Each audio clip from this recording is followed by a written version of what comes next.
नमस्कार विद्यार्थी मित्रांनो, प्रियदर्शी चॅरिटेबल सोसायटी द्वारा संचालित प्रज्ञा प्रबोधिनी करिअर अकॅडमी मध्ये तुम्हा सर्वांचं स्वागत आहे। तर काल आपण महाराष्ट्रामधील जे वन्यजीव अभयारण्य आहेत त्यावर फोकस केलेलं होतं। भारताचा विचार केला तर भारतामध्ये एकूण 553 असे वर्ल्ड वाईड जे ॲनिमल सेंच्युरीज आहेत, ज्याला आपण वन्यजीव प्राणी अभयारण्य म्हणतोय, ते 553 आहेत भारतामध्ये। त्यामधून 45 जे महाराष्ट्रात आहेत त्यावर आपण फोकस केलेलं होतं। आता संपूर्ण भारताचा विचार केला तर भौगोलिक क्षेत्राच्या 3.64% एवढा भौगोलिक क्षेत्र हे वन्यजीव अभयारण्यामुळे राखीव आहे असं आपल्याला म्हणावं लागेल भारताच्या संबंधी। आता महाराष्ट्रामध्ये जसं आपण काल बघितलेलं होतं की महाराष्ट्रामध्ये जे अभयारण्य आहेत त्यामधून जवळपास आपण 22 ते 23 अभयारण्य बघितलेले होते। आता त्यानंतर महाराष्ट्र अभयारण्य यामधील 23वा चपराळा जे गडचिरोलीला आहे 186 ला स्थापित झालेलं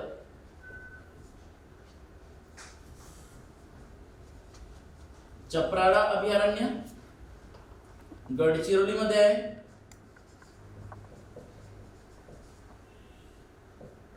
(1986) ला स्थापित झालं असं सांगितलेलं होतं।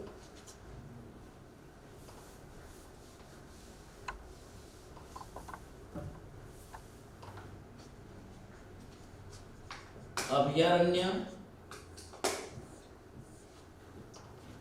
जिल्हा स्थापना वर्ष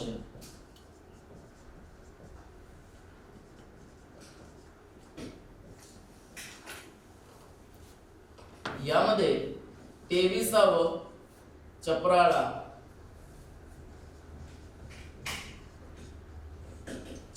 अभयारण्य गडचिरोली जिल्हा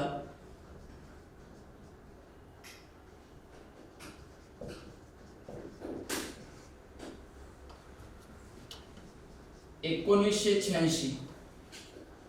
त्यानंतर 24वा देवळगाव रेहकुरी जे अहमदनगर जिल्हा 1980 ची स्थापना।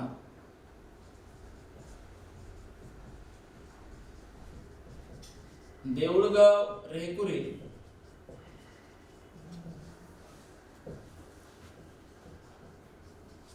अहमदनगर जिल्हा 1980 ची स्थापना। त्यानंतर 25वा ज्ञानगंगा जे बुलढाणामध्ये आहे 1997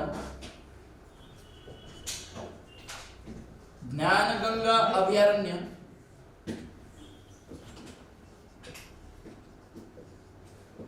बुलढाणा जिल्हा आणि स्थापना वर्ष आहे 1997।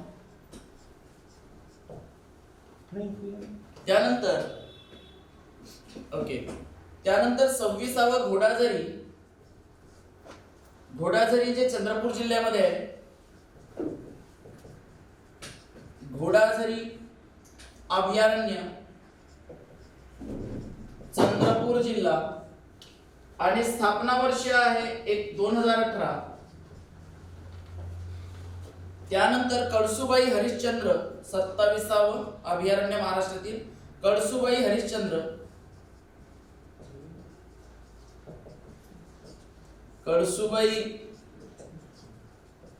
हरिश्चंद्र अभयारण्य जे अहमदनगर जिल्ह्यामध्येच येतं।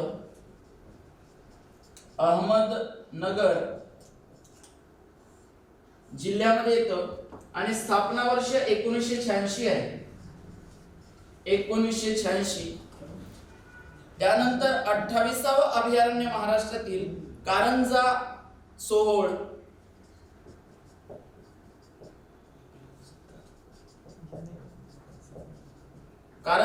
अभयारण्य जे अकोलामध्ये येतं आणि स्थापना वर्ष आहे 2000। त्यानंतर 29वा मालवण सागरी मालवण सागरी. आता मालवण सागरी जे सिंधुदुर्ग मध्ये येईल,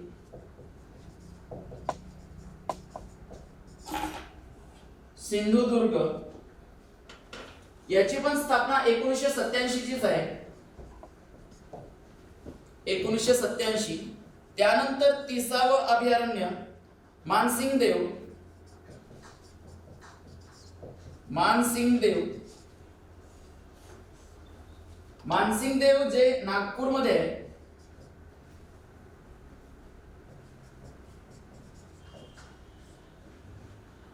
दोन 2010 ला स्थापित झालेले.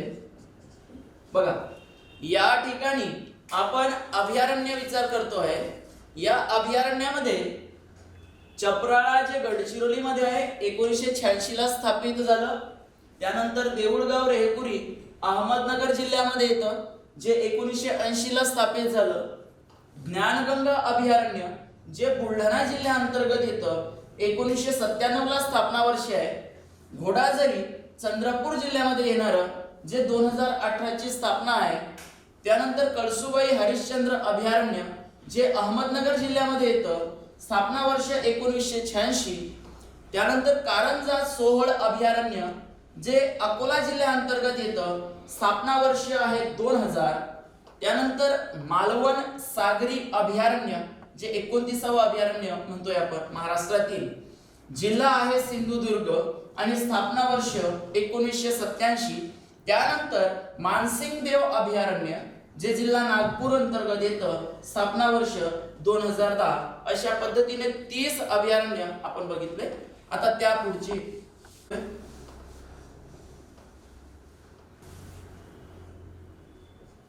31वं अभयारण्य जे मायनी पक्षी अभयारण्य साताऱ्यातील आहे. मायनी पक्षी अभयारण्य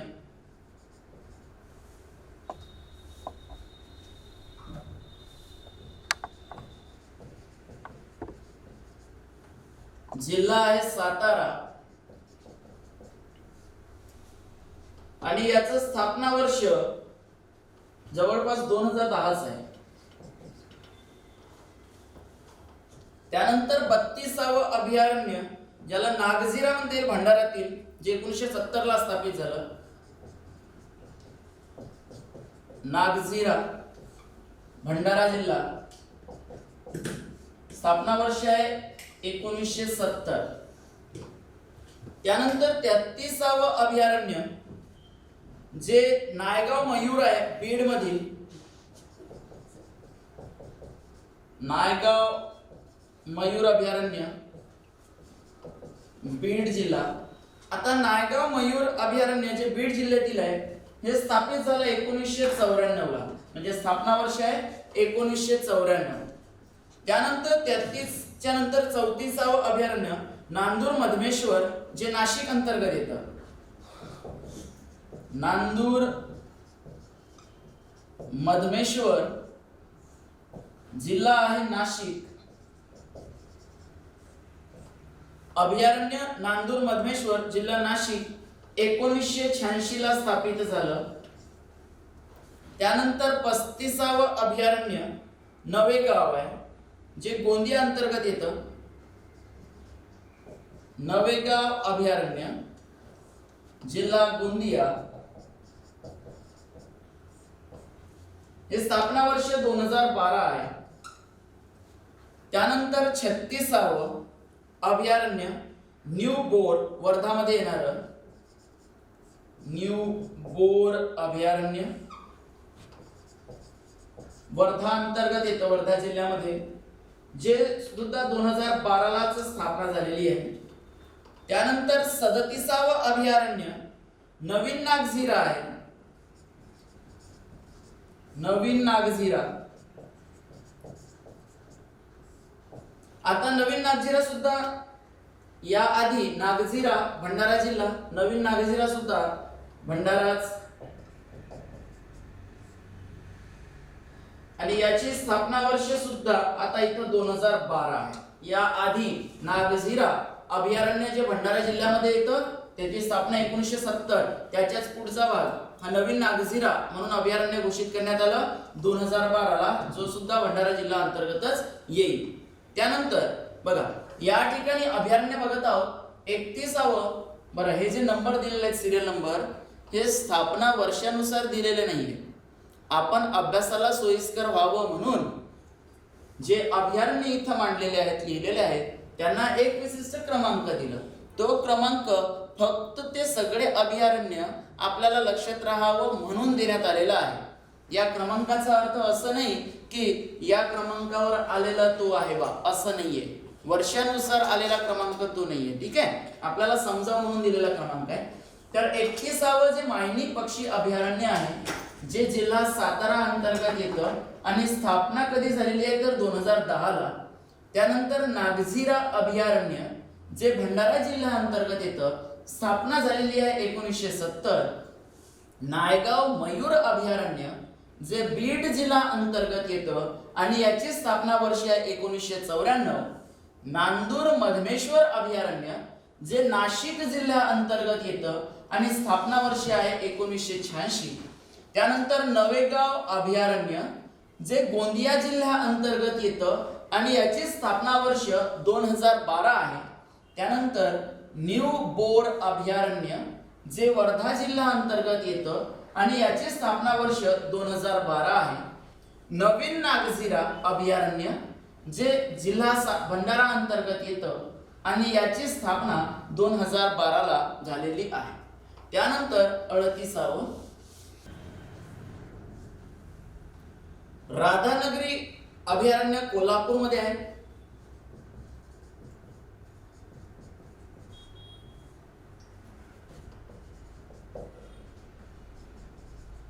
एकोणीसशे 58ला स्थापना झालेली आहे.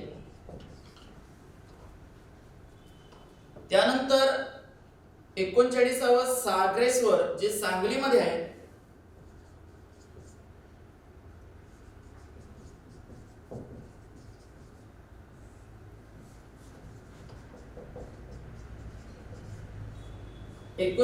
आहे सागरेश्वर जे सांगलीमध्ये आहे. याची स्थापना 1985ला झाली. त्यानंतर 40व अभयारण्य जे ठाणे खाडी फ्लेमिंगो अभयारण्य आहे. ठाणे खाडी फ्लेमिंगो अभयारण्य. आता ठाणे खाडी फ्लेमिंगो अभयारण्य ठाणेमध्ये आहे आणि याची स्थापना 2015ची आहे. त्यानंतर 41व अभयारण्य जे टिपेश्वर आहे यवतमाळ मधील. टिपेश्वर अभयारण्य जिल्हा येतो यवतमाळ. या टिपेश्वर अभयारण्याची स्थापना 1997ची आहे. त्यानंतर 42व अभयारण्य जे येडशी रामलिंग घाट. येडशी रामलिंग घाट. येडशी रामलिंग घाट जे उस्मानाबाद मध्ये येतं. उस्मानाबाद. याची पण स्थापना 1997लाच झालेली आहे. त्यानंतर 43व अभयारण्य ज्याला आपण उमरखेड खारंगला म्हणतोय, नागपूरमध्ये येणार उमरखेड खारंगला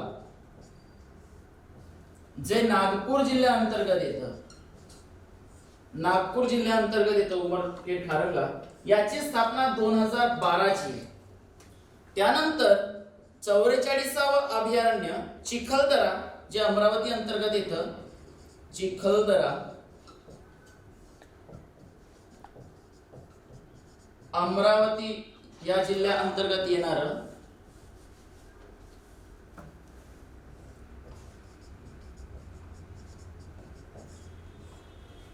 आणि याची स्थापना 1997ची आहे.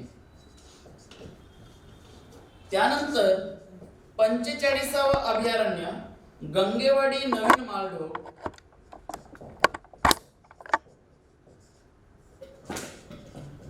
नवीन माळढोक अभयारण्य जे सोलापूरमध्ये आहे, सोलापूर जिल्ह्याअंतर्गत येतं आणि याची स्थापना 2012 ची आहे. तर अशा प्रकारे जे आपण अभयारण्य बघतोय महाराष्ट्रामध्ये, जे अभयारण्य आहेत ते आहेत 45. संपूर्ण भारतभर एकूण अभयारण्य 553 आहेत. भारताच्या भौगोलिक भूभागापैकी 3.64% एवढा भूभाग हा अभयारण्यांमुळे राखीव आहे असं आपल्याला म्हणावं लागेल. 3.64% भाग भारताच्या. आता यामधून महाराष्ट्रामध्ये जे 553 भारतामध्ये अभयारण्य आहेत, त्या 553 अभयारण्यामधून महाराष्ट्रामध्ये एकूण 45 अभयारण्य आलेले आहेत आणि ते 45 अभयारण्य कोणते ते आपण आतापर्यंत बघितलं. त्यामधून 38वं राधानगरी अभयारण्य जे जिल्हा कोल्हापूर अंतर्गत येतं आणि स्थापित झालेलं आहे 1958 ला. त्यानंतर सागरेश्वर अभयारण्य सांगली जिल्ह्याअंतर्गत येतं, स्थापित झालेला आहे 1985 ला.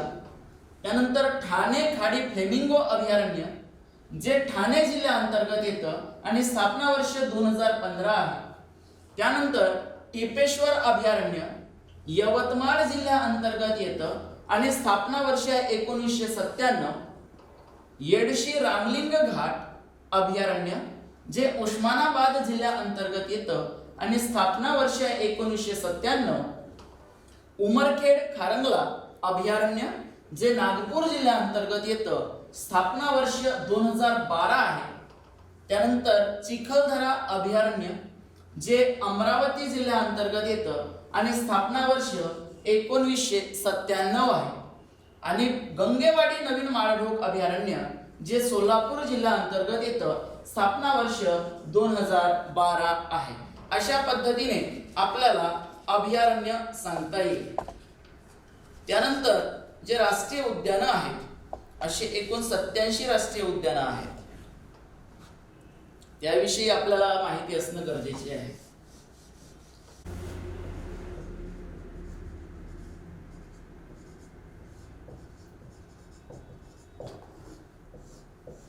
बघा, राष्ट्रीय उद्याने हा कोर झोन मध्ये जनरली आपल्याला बघाव्यास मिळतात. आता राष्ट्रीय उद्यानांवर एका वाक्यात उत्तरे द्या स्वरूपातील प्रश्न विचारण्यात जाऊ शकतात किंवा जोड्या लावा स्वरूपाचे प्रश्न बहुतेकदा विचारलेले आपल्याला अनुभवास येतात. आता म्हटल्याप्रमाणे हा जो एन्व्हायरमेंट भाग आहे, या एन्व्हायरमेंट अंतर्गत आपल्याला ज्या ज्या भागावर प्रश्न विचारले जातात तोच भाग इथं फोकस करायचा आहे. आता हा भाग ऑलरेडी आपण जिओग्राफी आणि सायन्स अंतर्गत अभ्यासलेला असू शकतो, परंतु एन्व्हायरमेंटच्या दृष्टिकोनातून याचे महत्त्व बघता आपण हा भाग एन्व्हायरमेंट अंतर्गत अभ्यासतोय. मग या ठिकाणी जे राष्ट्रीय उद्यान आहेत, जे 87 राष्ट्रीय उद्याने आहेत, या 87 राष्ट्रीय उद्यानाविषयी सुद्धा आपल्याला माहीत असणं गरजेचं आहे. निश्चितच ही माहिती आपल्याला आठवणीत ठेवणं, लक्षात ठेवणं थोडंसं कठीण काम आहे, परंतु ते लक्षात ठेवावं लागेल, कारण त्यावरून नियमितपणे प्रश्न विचारल्याचे आपल्या निदर्शनास येतात जेव्हा आपण क्वेश्चन पेपर ॲनालिसिस करतो तेव्हा. तर या ठिकाणी जे राष्ट्रीय उद्याने आहेत, यामध्ये राष्ट्रीय उद्यानाचं नाव आपल्याला माहीत असायला पाहिजे. त्यानंतर राष्ट्रीय उद्यानाचे ते जे राष्ट्रीय उद्यान आहे त्या राष्ट्रीय उद्यानाचं स्थापना वर्ष काय, या स्थापना वर्षाविषयी आपल्याला माहीत असणं गरजेचं आहे. त्यानंतर त्याचे वैशिष्ट्य काय आहेत, थोडक्यात त्या एखाद्या राष्ट्रीय उद्यानाचे वैशिष्ट्य काय ते वैशिष्ट्यही आपल्याला माहीत असणं गरजेचं आहे. आणि त्यानंतर कोणत्या राज्याअंतर्गत येतं ते राज्यही आपणास माहीत असणं गरजेचं आहे. आपल्याला या राष्ट्रीय उद्यानांवर एखाद्या राष्ट्रीय उद्यानाविषयी स्थापना वर्ष काय ते विचारलं जाऊ शकतं किंवा त्याच्या वैशिष्ट्याशी रिलेटेड काही प्रश्न विचारण्यात येऊ शकतात किंवा तो जो राष्ट्रीय उद्यान आहे तो कोणत्या राज्याअंतर्गत येतं या भागावरही आपल्याला प्रश्न विचारण्यात येऊ शकतात. जसं पहिलं राष्ट्रीय उद्यान आपण या ठिकाणी गृहीत धरतोय, कॅम्पबेल बे राष्ट्रीय उद्यान. कॅम्पबेल बे राष्ट्रीय उद्यान आता प्रत्येक वेळी राष्ट्रीय उद्यान लिहायची गरज नाहीये. कॅम्पबेल बे राष्ट्रीय उद्यान हे 1992 ला स्थापित झालेलं आहे. त्यानंतर कुठल्या राज्यामध्ये येतं तर अंदमान आणि निकोबार मध्ये येतं. अंदमान निकोबार मध्ये येतं. अंदमान आणि निकोबार या राज्यांतर्गत कॅम्पबेल बे राष्ट्रीय उद्यान येतं. याचे म्हणजे असे विशेष काही वैशिष्ट्य नाहीये, त्यामुळे हे डॅश सोडतोय आपण. त्यानंतर दुसरं आपल्याला प्रश्न विचारण्यात येईल की कॅम्पबेल बे राष्ट्रीय उद्यानाची स्थापना काय आहे आणि कुठल्या राज्यांतर्गत येतं ते. त्यानंतर या ठिकाणी बघा दुसरं राष्ट्रीय उद्यान गॅलाथिया राष्ट्रीय उद्यान आहे.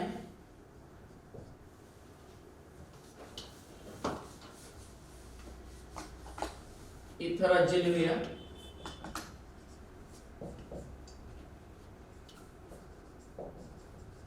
अंदमान आणि निकोबार. आणि एखाद्या विषयी जर प्रश्न विचारण्याचे चान्स असले तर त्याच्या वैशिष्ट्याविषयी मी इथं डायरेक्ट खाली लिहितोय. ठीक आहे. तर इथं दुसरं राष्ट्रीय उद्यान जे गॅलाथिया राष्ट्रीय उद्यान आहे. गॅलाथिया राष्ट्रीय उद्यान याची स्थापना 1992 चीच आहे आणि हे सुद्धा अंदमान आणि निकोबारामध्येच येतं. त्यानंतर तिसरं राष्ट्रीय उद्यान महात्मा गांधी सागरी राष्ट्रीय उद्यान. महात्मा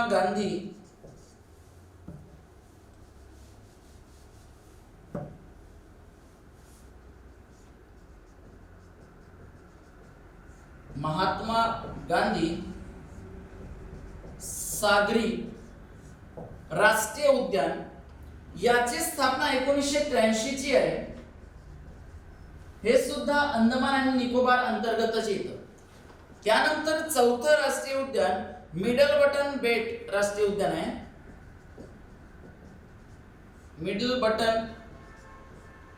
मिडल बटन बेट राष्ट्रीय उद्यान याची स्थापना 1987 ची आहे. हे सुद्धा अंदमान आणि निकोबार या अंतर्गत येतं. त्यानंतर पाचवं राष्ट्रीय उद्यान माउंट हॅरियट राष्ट्रीय उद्यान आहे. माउंट हॅरियट राष्ट्रीय उद्यान याची स्थापना सुद्धा 1987 चीच आहे आणि हे सुद्धा अंदमान आणि निकोबार अंतर्गतच येतं. त्यानंतर सहावं राष्ट्रीय उद्यान उत्तर बटन बेट राष्ट्रीय उद्यान. उत्तर बटन बेट राष्ट्रीय उद्यान आहे. याची स्थापना 79 ची आहे, 1979 ची आहे. हे सुद्धा अंदमान आणि निकोबार या अंतर्गतच येतं. त्यानंतर सातवा राष्ट्रीय उद्यान राणी झाशी सागरी राष्ट्रीय उद्यान आहे. राणी झाशी सागरी राष्ट्रीय उद्यान याची स्थापना 1986 ची आहे. सॉरी, याची स्थापना 1996 ची आहे. 1996 आणि हे सुद्धा अंदमान आणि निकोबार या अंतर्गतच येतं.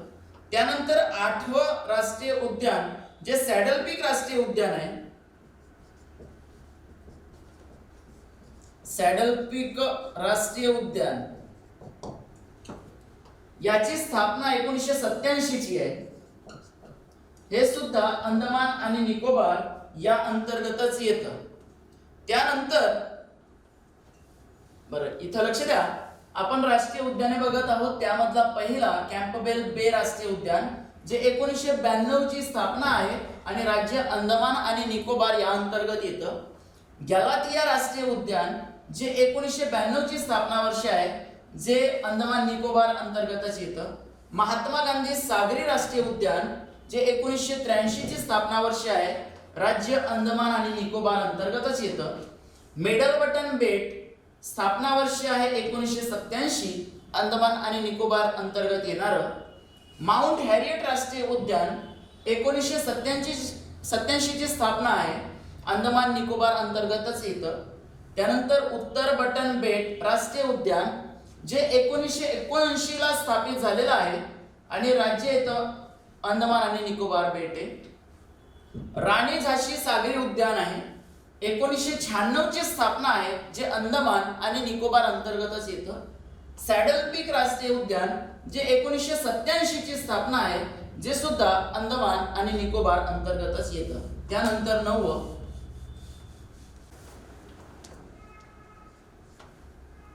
दक्षिण बटन बेट राष्ट्रीय उद्यान.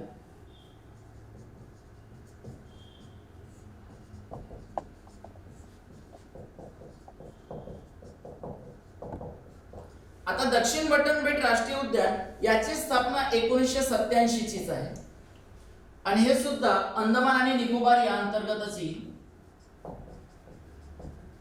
अंदमान निकोबार बेटे या अंतर्गत येतं. आता या दक्षिण बटन बेट राष्ट्रीय उद्यानावर आपल्याला प्रश्न येतात, याच्या वैशिष्ट्यावर. इथं काय काय आढळतं या भागावर, जसं डुगॉंग डॉल्फिन,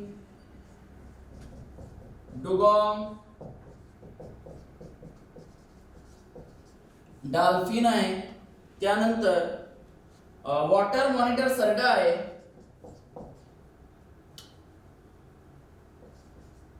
वॉटर मॉनिटर सरडा, वॉटर मॉनिटर सरडा. इथं ब्ल्यू व्हेल पण दिसून येतं, ब्ल्यू व्हेल. त्यानंतर या ठिकाणी सर्वात लहान राष्ट्रीय उद्यान, संपूर्ण भारतातील सर्वात लहान राष्ट्रीय उद्यान कोणतं, असं जर प्रश्न विचारण्यात आलं तर दक्षिण बटन बेट राष्ट्रीय उद्यान सांगावं लागेल. भारतातील सर्वात लहान राष्ट्रीय उद्यान हे दक्षिण बटन बेट राष्ट्रीय उद्यान आहे, ज्याची स्थापना 1987 ची आहे आणि जे अंदमान आणि निकोबार या अंतर्गत येतं. यामध्ये आपल्याला विशेष करून डुगॉंग डॉल्फिन, वॉटर मॉनिटर सरडा, ब्ल्यू व्हेल इत्यादी जे म्हणजे प्राणी आहेत, जे जलचर प्राणी आपण म्हणूया, ते आपणास बघाव्यास मिळतात. आणि हा दक्षिण बटन बेट राष्ट्रीय उद्यान भारतातील सर्वात लहान राष्ट्रीय उद्यान आहे. हे झालं याचं वैशिष्ट्य. यावरही आपल्याला प्रश्न निश्चितच विचारण्यात येऊ शकतात. त्यानंतर 10वं जे राष्ट्रीय उद्यान आहे ते पॉपीकोंडा राष्ट्रीय उद्यान. पॉपीकोंडा राष्ट्रीय उद्यान आणि याची स्थापना वर्ष 2008 ची आहे. 2008 ची स्थापना वर्ष आहे आणि हा येतो आंध्र प्रदेश अंतर्गत येतं. आंध्र प्रदेश. बघा, पॉपीकोंडा राष्ट्रीय उद्यान 2008 ला स्थापित झालं आणि आंध्र प्रदेश या राज्याअंतर्गत येतं. आता याचं वैशिष्ट्य काय, तर इथं रॉयल बंगाल टायगर जे आहेत ते आपल्याला दिसून येतात. रॉयल बंगाल वाघ, रॉयल बंगाल वाघ. त्यानंतर बिबट्या आपल्याला या ठिकाणी आढळताना दिसतील. त्यानंतर किंग कोब्रा हा साप आपल्याला या पॉपीकोंडा राष्ट्रीय उद्यानामध्ये आढळताना दिसून येईल. त्यानंतर स्टडी स्पॉटेड मांजर, ज्याला आपण रस्टी मांजर म्हणतोय.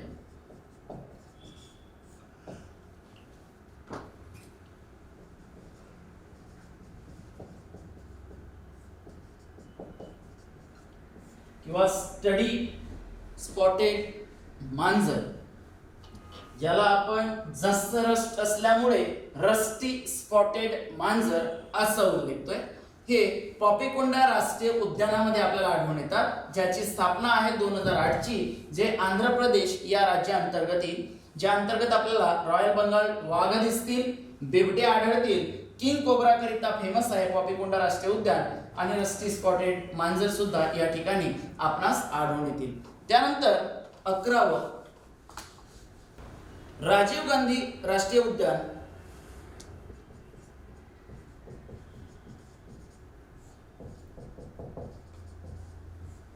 रामेश्वरम मधील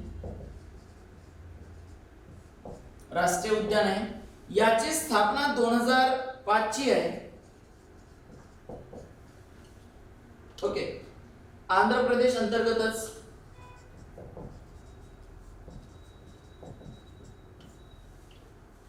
त्यानंतर श्री व्यंकटेश्वरा राष्ट्रीय उद्यान.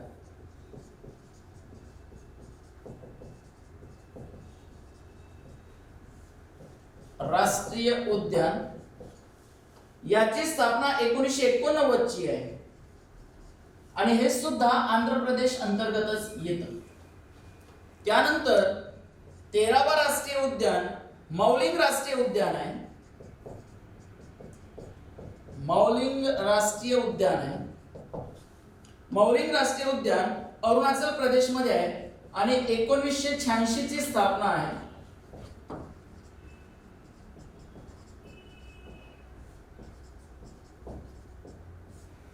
1986 ची स्थापना अरुणाचल प्रदेश.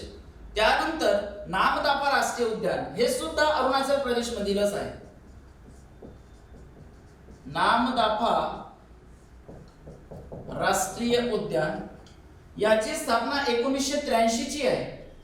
1983 आणि हे सुद्धा आपल्याला अरुणाचल प्रदेश मध्येच बघाव्यास मिळेल.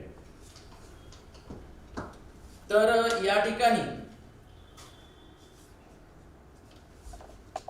जसं आपण अभयारण्य बघत आहोत, इथं या अभयारण्य अंतर्गत अभयारण्य उद्यान बघत आहोत. राष्ट्रीय उद्यान, त्या राष्ट्रीय उद्यानांमध्ये राजीव गांधी राष्ट्रीय उद्यान ज्याची स्थापना 2005 आहे आणि आंध्र प्रदेश या राज्याअंतर्गत येतं. श्री व्यंकटेश्वरा राष्ट्रीय उद्यान जे स्थापित झालं 1989 ला आणि राज्याअंतर्गत येतं आंध्र प्रदेश. त्यानंतर मौलिंग राष्ट्रीय उद्यान जे स्थापित झालं 1986 ला अरुणाचल प्रदेश या राज्याअंतर्गत येतं.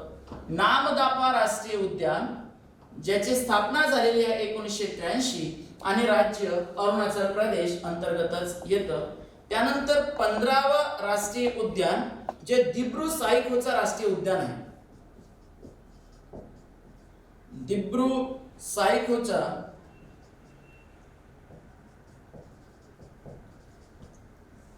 काही पुस्तकांमध्ये ते साई खोवा असं दिलंय. दोन्ही नावं आपल्याला लक्षात असावं.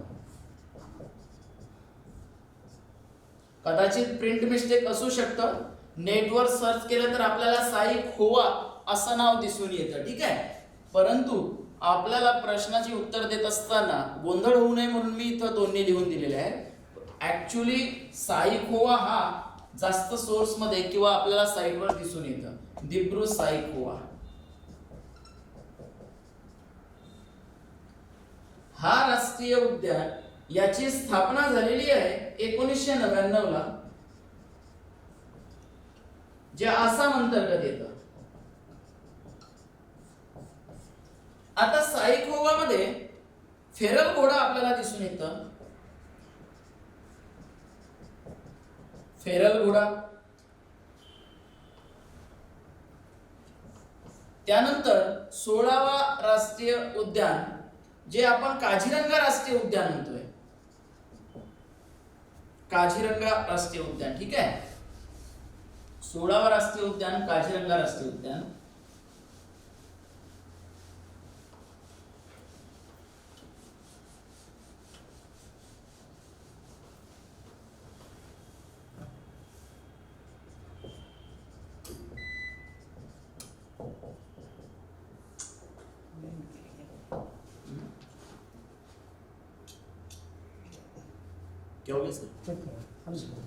काझीरंगा राष्ट्रीय उद्यान स्थापना वर्ष 1974. स्थापना वर्ष 1974 आसाम अंतर्गतच येतं. ओके. आता काझीरंगामध्ये जगातील सर्वाधिक जास्त वाघांची संख्या आपणास बघून येतं. जगातील सर्वाधिक वाघांची संख्या त्या ठिकाणी आढळून येतं. म्हणजेच आपण वाघांची घनता सर्वात जास्त आहे असं म्हणू शकतोय. वाघांची घनता. त्यानंतर भारतीय गेंडे आपल्याला तिथं आढळतात. भारतीय गेंडे झाले. युनेस्कोने जागतिक वारसा म्हणून घोषित केलेलं स्थळ आहे. युनेस्कोने जाहीर केलेले किंवा युनेस्को जागतिक वारसा स्थळ, जागतिक वारसा स्थळ असं पण आपण म्हणू शकतो. हा जो काझीरंगा राष्ट्रीय उद्यान आहे आसाम मध्ये असलेला, ज्याची स्थापना 1974 ची आहे. यामध्ये जगामध्ये सर्वात जास्त वाघांची घनता असलेलं ठिकाण काझीरंगा राष्ट्रीय उद्यान जे आसाम मध्ये आहे. त्यामध्ये आपल्याला भारतीय गेंडे आढळतात. आणि हा जो काझीरंगा राष्ट्रीय उद्यान आहे हा युनेस्को द्वारे जागतिक वारसा स्थळ म्हणून घोषित करण्यात आलेला आहे. त्यानंतर 17वा राष्ट्रीय उद्यान मानस राष्ट्रीय उद्यान आहे. मानस राष्ट्रीय उद्यान आणि याची स्थापना 1990 ची आहे. 1990 जे आसाम अंतर्गतच येतं. आणि हे सुद्धा युनेस्कोने जागतिक वारसा स्थळ म्हणून घोषित केलेलं आहे. युनेस्कोने जागतिक वारसा स्थळ म्हणून घोषित केलेलं आहे मानस राष्ट्रीय उद्यान, जे 1990 ला स्थापना करण्यात आली आणि राज्य येतं आसाम. तर याची सुद्धा युनेस्कोने जागतिक वारसा स्थळ म्हणून घोषित केलेले आहे. पुढे आपण युनेस्को द्वारे जागतिक वारसा स्थळे कोणती आहेत त्यावर फोकस करणार आहोत. त्यानंतर 18वा राष्ट्रीय उद्यान, यामध्ये आपल्याला म्हणता येईल नामेरी राष्ट्रीय उद्यान. नामेरी राष्ट्रीय उद्यान याची स्थापना 1998 ची आहे. 1998 जे आसाम अंतर्गतच येतं. बघा, काझीरंगा राष्ट्रीय उद्यान 1974 ला स्थापना झालेली, जे आसाम राज्य अंतर्गत येतं. हे जगातील सर्वाधिक वाघांची घनता असलेलं ठिकाण आहे, ज्यामध्ये भारतीय गेंडे आढळतात आणि युनेस्कोने जागतिक वारसा स्थळ म्हणून घोषित केलेला आहे काझीरंगा राष्ट्रीय उद्यानाला. त्यानंतर मानस राष्ट्रीय उद्यान जे स्थापना वर्षी आहे 1990, राज्य आसाम अंतर्गत येतं आणि मानस राष्ट्रीय उद्यानाला सुद्धा युनेस्कोने जागतिक वारसा स्थळ म्हणून घोषित केलेलं आहे. नामेरी राष्ट्रीय उद्यान ज्याची स्थापना झालेली आहे 1998 आणि राज्य येतं आसाम अंतर्गत. त्यानंतर 19वा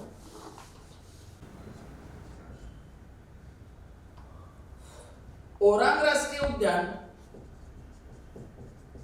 ओरांग राष्ट्रीय उद्यान 1999 ची स्थापना. आता ओरांग राष्ट्रीय उद्यान सुद्धा आसाम अंतर्गतच येतं. त्यानंतर वाल्मिकी राष्ट्रीय उद्यान बिहार मधील.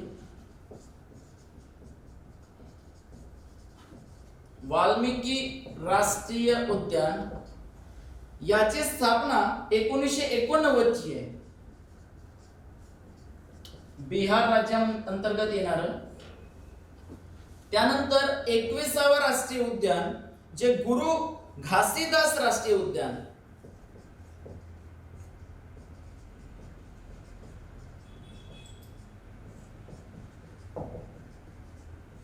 राष्ट्रीय उद्यान आहे. याची स्थापना 1981 ची आहे आणि राज्य आहे छत्तीसगड.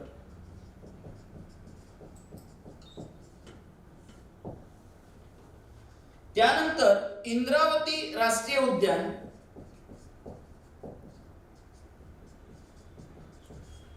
इंद्रावती राष्ट्रीय उद्यान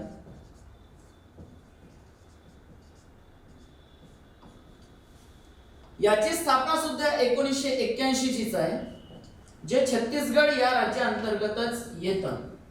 परंतु आता याचं वैशिष्ट्य, इंद्रावती राष्ट्रीय उद्यान आपल्याला परीक्षेच्या दृष्टिकोनातून जास्त महत्वाचं आहे. यामध्ये आशियाई वन्य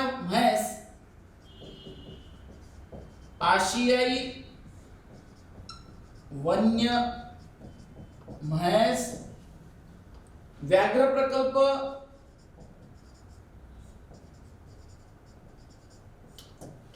त्यानंतर हिल मायना करिता महत्वाचं आहे. त्यानंतर 23वे, ज्याला आपण कांगेर घाटी राष्ट्रीय उद्यान म्हणतोय, 1982 ला स्थापित झालेलं कांगेर राष्ट्रीय उद्यान, याची स्थापना 1982 आणि राज्य येतं छत्तीसगड.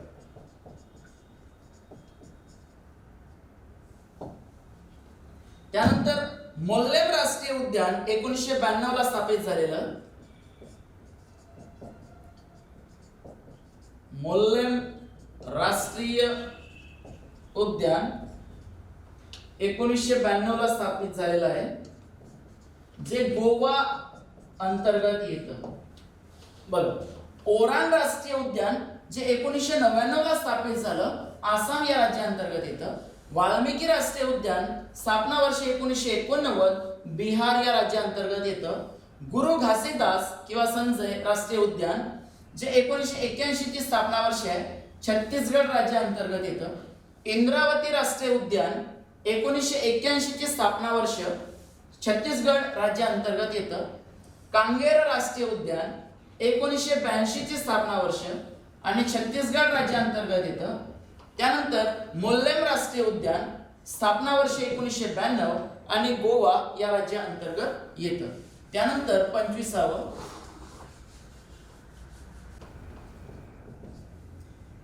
राष्ट्रीय उद्यान काळवीट राष्ट्रीय उद्यान कावीड राष्ट्रीय उद्यान वेलोदार.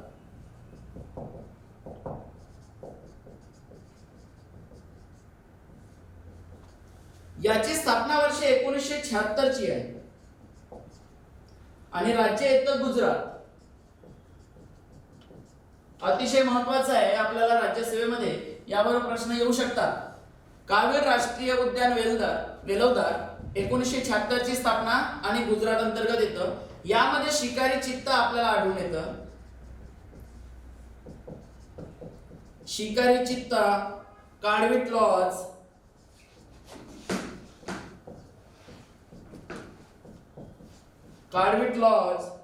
भारतीय राखाडी लांडगा,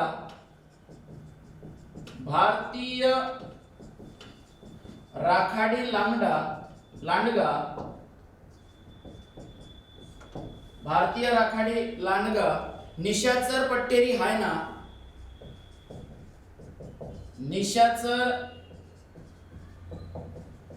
पट्टेरी हायना, त्यानंतर भारतीय कोल्हा, सोनेरी कोल्हा,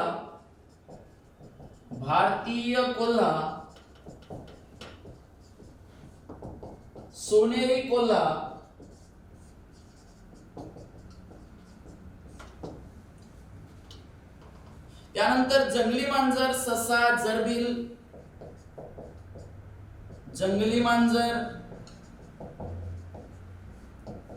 ससा, जरबिल, त्यानंतर इथं फील्ड उंदीर,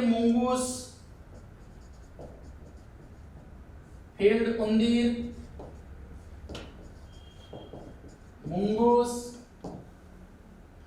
आणि हेजहोग.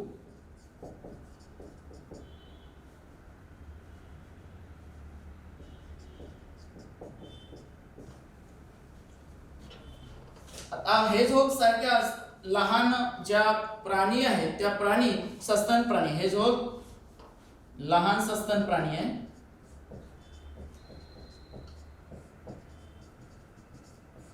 आता हा जो हेजहोग सारख्या अनेक लहान सस्तन प्राणी आहेत त्या सुद्धा या ठिकाणी आढळतील. बघा, कावेरी राष्ट्रीय उद्यान बेलवदार याची स्थापना 1976 ची आहे, जे गुजरात राज्या अंतर्गत येतं. यामध्ये आपल्याला शिकारी चित्ता आढळतील, काळवीट लॉज, भारतीय राखाडी लांगडा, त्यानंतर भारतीय राखाडी लांडगा, त्यानंतर निशाचर पट्टेरी हायना, भारतीय कोल्हा, सोनेरी कोल्हा, जंगली मांजर, ससा, जरबिल, फील्ड उंदीर, मुंगूस हे जो सारख्या अनेक लहान सस्तन प्राणी आपल्याला या ठिकाणी कावेरी राष्ट्रीय उद्यान बेलवदार मध्ये आढळून येतील. त्यानंतर 26वे राष्ट्रीय उद्यान गीर वन राष्ट्रीय उद्यान, जे गुजरात अंतर्गतच येतं. गीर वन राष्ट्रीय उद्यान याची स्थापना 1975 ची आहे, जे गुजरात अंतर्गत येतं. गीर वन राष्ट्रीय उद्यान 1975 ची स्थापना, जे सिंहांसाठी फेमस आहे. मग या ठिकाणी आशियाई सिंह आढळतं, आशियाई सिंह.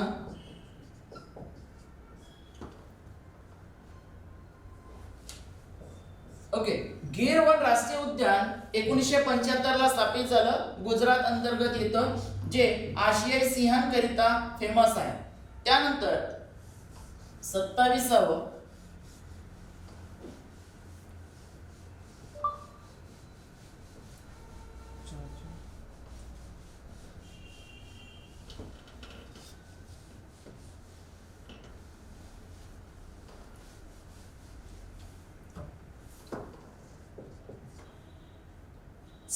सागरी राष्ट्रीय उद्यान कच्छचे आखात.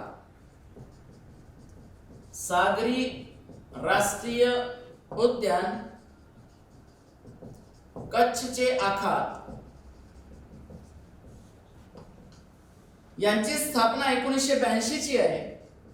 1982 ची स्थापना, आणि हे सुद्धा कच्छचे आखात म्हटलं तर गुजरात या राज्यांतर्गतच येईल. त्यानंतर वासंदा राष्ट्रीय उद्यान 28वे वासंदा राष्ट्रीय उद्यान याची स्थापना 1979 ची आहे. 1979 हे सुद्धा गुजरात या राज्यांतर्गतच येतं. त्यानंतर कालेसर राष्ट्रीय उद्यान, कालेसर राष्ट्रीय उद्यान याची स्थापना 2003 ची आहे, जे यमुना नदीच्या काठावर म्हणजेच हरियाणामध्ये येतं. जर प्रश्न आलं की यमुना नदीच्या काठावर असलेलं राष्ट्रीय उद्यान कोणतं, तर कालेसर राष्ट्रीय उद्यान. यमुना नदीच्या काठावर असलेले कालेसर राष्ट्रीय उद्यान. त्यानंतर 30वे राष्ट्रीय उद्यान सुलतानपूर राष्ट्रीय उद्यान. सुलतानपूर राष्ट्रीय उद्यान स्थापना वर्ष 1989 आहे, जे हरियाणा या राज्यांतर्गतच येतं. या ठिकाणी लक्ष द्या, राष्ट्रीय उद्यान दिलेले आहे नाव अंतर्गत सागरी राष्ट्रीय उद्यान, जे कच्छचे आखात मध्ये येतं, जे राज्य कुठला, गुजरात. स्थापना वर्ष 1982. वासंदा राष्ट्रीय उद्यान हे 1979 ची स्थापना वर्ष असलेलं गुजरात मधील राष्ट्रीय उद्यान आहे. कालेसर राष्ट्रीय उद्यान हे हरियाणा मधील राष्ट्रीय उद्यान आहे, जे यमुना नदीच्या काठावर आहे. 2003 चं स्थापना वर्ष. सुलतानपूर राष्ट्रीय उद्यान स्थापना वर्ष 1989, जे हरियाणा या राज्यांतर्गत येतं. तर अशा प्रकारे आपण जे राष्ट्रीय उद्यान आहेत ते राष्ट्रीय उद्यान बघतो आहे. इथं एकूण राष्ट्रीय उद्यान जे आपण म्हणतो आहे ते आहेत 87 राष्ट्रीय उद्यान आहे. आणि या 87 राष्ट्रीय उद्यानांमधून कुठल्या तरी एका राष्ट्रीय उद्यानावर निश्चितच प्रश्न विचारण्यात येतात. या आधी जर तुम्ही प्रश्न बघितलेले असले तर राष्ट्रीय उद्यानांवर आणि अभयारण्य म्हणजे महाराष्ट्रातील अभयारण्यांवर प्रश्न आलेले तुमच्या लक्षात येईल. तर हे राष्ट्रीय उद्यान आपणा सर्वांस माहीत असणे गरजेचं आहे. खूप महत्त्वाचा भाग आहे. राष्ट्रीय उद्यान जर माहीत झाले तर आपलं किमान एक प्रश्न तरी सॉल्व्ह होईल. राज्यसेवा मुख्य परीक्षेमध्ये सुद्धा या राष्ट्रीय उद्यानांवर आपल्याला प्रश्न जोड्या स्वरूपातील प्रश्न विचारण्यात आलेले दिसून येतात. ठीक आहे, तर या ठिकाणी लक्ष द्या. आपण जो भाग बघत आहोत तो अतिशय महत्त्वपूर्ण भाग आहे परीक्षेच्या दृष्टिकोनातून. राज्यसेवेमध्ये यश संपादन करायचं आहे तर आपल्याला छोट्या मोठ्या ज्या बाबी आहेत त्या बाबी सुद्धा चांगलं लक्षात ठेवावं लागेल. ते दुर्लक्षून चालणार नाही. राज्यसेवेचं यश संपादन करणं वाटतं तितकं सोपं काम नाही, परंतु अवघडही नाही. आपण ते निश्चितच करू शकतोय. या राज्यसेवेची परीक्षा निश्चितच पास होऊ शकतोय. ओके, त्यासंबंधी काहीही दुमत नाही. महत्त्वाचं आहे तुमचा अभ्यास. तुम्ही जो अभ्यास करताय त्यामध्ये सातत्य असू द्या. त्यामधील जी काही कठीण्य पातळी आहे ती कठीण्य पातळी परीक्षेच्या दृष्टिकोनातून तुमच्या उपयोगाची सिद्ध होणार आहे. आता त्यामधील कठीण्य पातळी म्हणजेच काय, तर तुम्ही जर जेवढं जास्त खोलामध्ये जाऊन वाचाल एखाद्या भागाविषयी, बघा खूप ज्या भागाचा आपल्या सिलेबसशी संबंध नाही असं भाग जास्त खोलात जाऊन अभ्यासणे सुद्धा चुकीचं ठरतं. परंतु जो भाग आपल्या सिलेबसमध्ये आहे आणि त्या सिलेबसवर जर प्रश्न आलेले असतील किंवा येऊ शकणारे असतील तर तो भाग आपल्याला निश्चितच डीपमध्ये वाचून घेणे जास्त महत्त्वाचं ठरतं आजच्या काळानुसार. जरी आपण असं म्हणू की एन्व्हायरमेंट या भागावरचे जे प्रश्न आहेत ते वरवर विचारण्यात आलेले प्रश्न असतात असं जरी म्हणू तरी पण, किंवा याला आपल्याला खूप डीपमध्ये जायची गरज नाही आहे, खूप एक्स्ट्रा नॉलेज घ्यायची गरज नाही आहे असं जरी आपण ढोबळमानाने म्हणत असू तरी पण यामध्ये जे प्रश्न विचारण्यात आलेले आहेत स्पेशली राज्यसेवा मेन्समध्ये त्याकडे जर लक्ष दिलं तर आपणास निश्चितच असं दिसून येतं की तिथं आपल्याला थोडं खोलात जाऊन प्रश्न विचारण्यात आलेले आहेत. त्यामुळे फक्त बेसिक कन्सेप्टच महत्त्वाचे नाही तर जे दैनंदिन घडामोडीशी रिलेटेड जो भाग आहे एन्व्हायरमेंटचा तोही आपणास अभ्यासणं गरजेचं आहे, जे आपण पुढे कंटिन्यू करणारच आहोत. जो काही चालू घडामोडीमधील जो एन्व्हायरमेंटचा भाग आहे तो सुद्धा आपण आपल्या डेली सेशन्सच्या माध्यमातून सोडवण्याचं किंवा सॉल्व्ह करण्याचं किंवा डिस्कस करण्याचा निश्चितच प्रयत्न करणार आहोत. हा भाग थोडासा रटाळवाणा आहे, कंटाळवाणा वाटतं निश्चितच आहे, परंतु हे जे नावं आहेत राष्ट्रीय उद्यानं झालेत हे माहीत असणं गरजेचं आहे. त्यामुळे हे तुम्हाला सर्वांना निश्चितच आतापर्यंत जे झाले ते कुठं आहेत, त्यांची स्थापना वर्ष काय आहे, त्यांना नाव काय आहे, त्यांचं जर महत्त्वाचं असेल तर वैशिष्ट्य काय, हे सुद्धा तुमच्या लक्षात आलेलं असेल अशी आशा आहे. तर आज आपण या ठिकाणी थांबतोय. परत भेटूया उद्याला. धन्यवाद.